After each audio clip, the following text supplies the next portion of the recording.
Hello, hello, hello. You're tuning in to another episode of The Wunderkind Show. Today's topic, Hollywood Brown. Yo, Cardinal fans want that man done, bro. They were slandering that man. They were like, yo, Tuscan Brown, he's no longer Hollywood. Or, yo, how do you even get a nickname while playing like this? Bro, so Hollywood yesterday, I believe they played the Patriots. Actually, I watched the games. I know they played the Patriots. And he did not have one of his better games at all. At all. And I'm not going to lie to you, a lot of his plays cost them the game. A lot of people are going to say, no, it didn't. Yes, it did. It cost them the game on some of the fourth down plays where he's wide open. I could have extended the drives and everything else. But guess what? That's the crux. That's the cross of Hollywood Brown. Because when it comes to him, that's what it deals with. Listen, man, he has all the talent in the world. He has all the talent in the world. Yeah, he's not the biggest guy and everything. But when you talk about route running and speed, there's very few in the NFL that can even come close to what he is. And it's not like they're contested catches. He drops wide open passes. And I be looking at him. Listen, this is coming from a Ravens fan. I had him here for 3 years. I wanted him to stay here. But boy, them regular season games where he just comes up small, bro. It can be the most. Listen, I told somebody this. I say he's the most frustrating wide receiver in the NFL. The most frustrating wide receiver in the NFL. Absolutely. It's not even close. He doesn't look for contact, so he'll run out of bounds without getting extra yards. Okay, you can live with that because he makes big chunk plays. But then he'll have one of the most beautiful, silky smooth releases. Off the line of scrimmage. Bang, hit him with that. Bang, bang, bang. You know what I'm saying? And when you hit that bang, you just see the other guy go, no. And then he's open. And you just flick that wrist, and he's looking at the ball like, oh yeah, big time play time. And he puts his hands just like this, and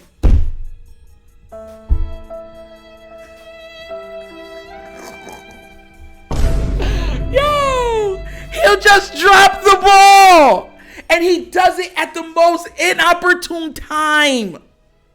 And the worst part about it is he won't even do it once.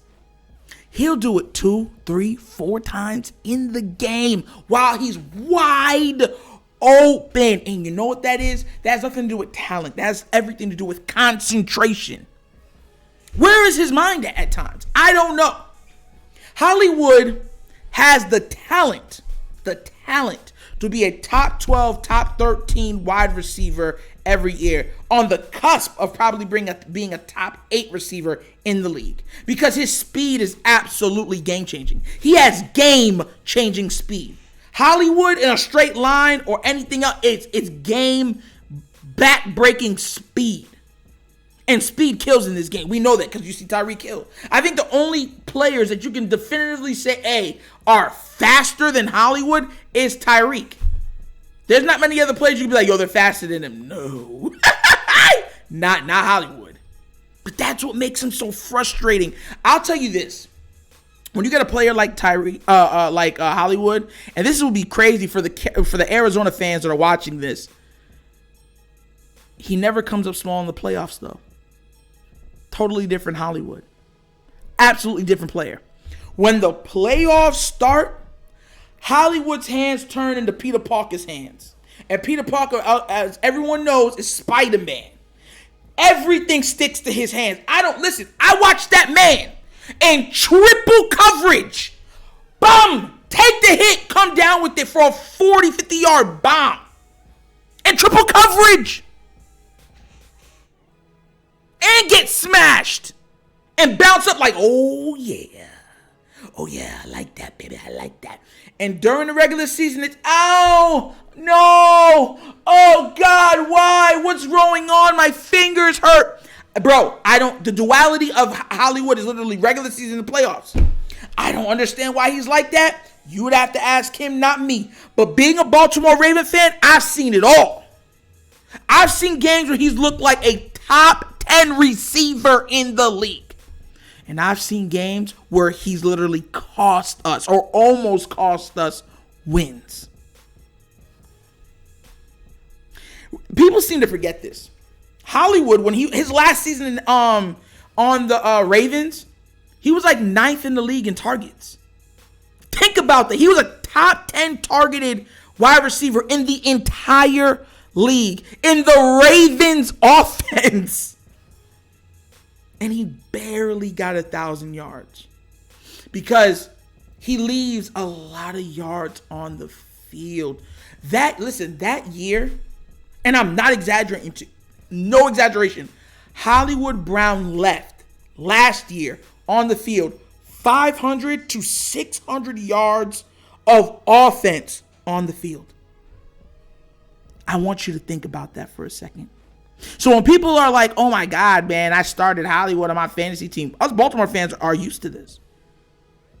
There's not one game. Like, people will bring up the Detroit game, but there's like multiple games.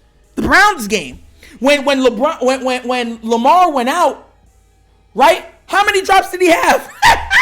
Think about how many drops he had in that game. Yes, he made that crazy play where Lamar comes back in on 4th and 6, 4th and 7. He gets a touchdown to Hollywood.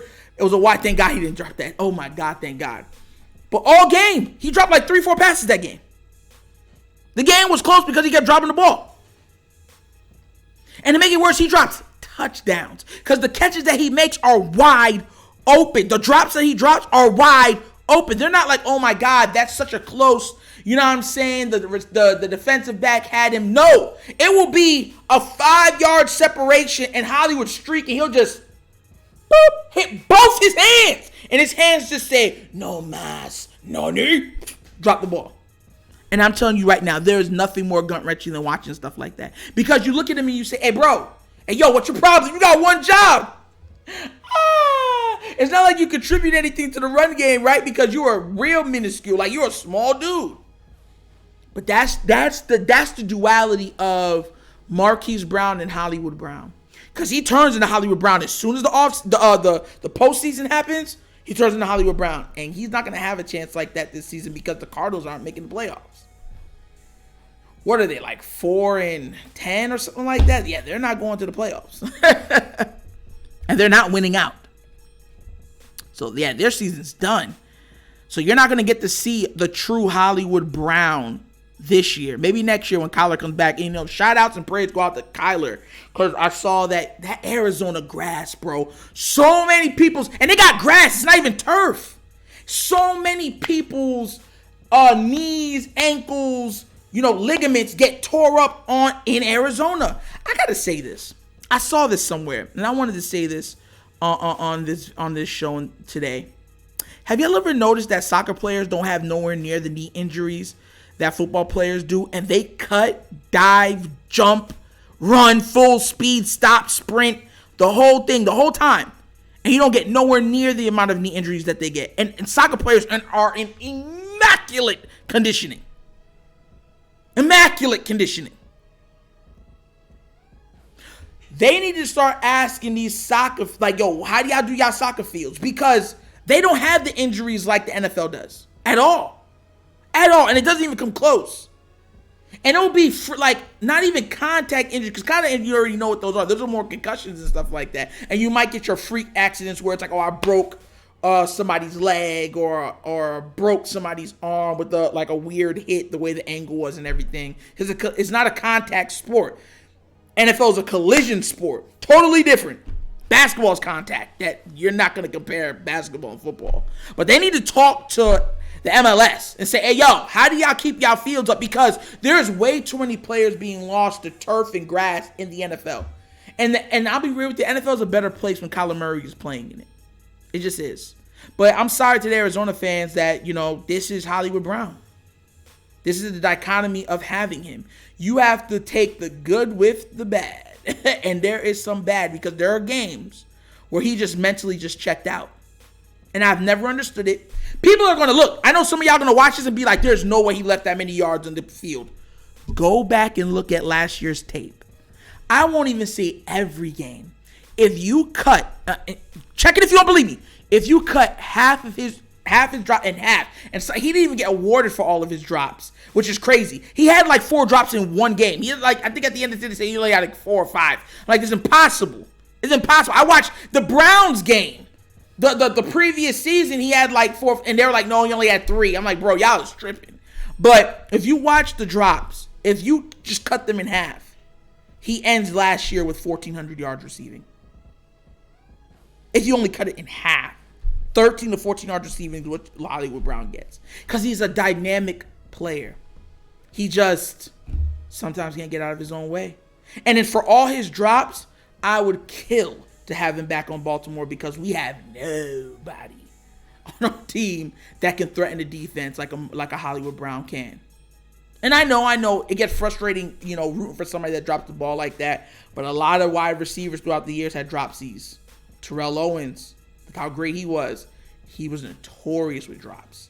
Notorious. So it happens. It's just part of the good with the bad. He's a very, very good player. And hopefully he gets that eventually, taken care of. Because once again, it's all mental. And everybody knows when you're playing those type of sports, yeah, it's about 50, 40, 50, 60% physical, but all the rest of that is all mental. Because all of the guys that come to the NFL are talented.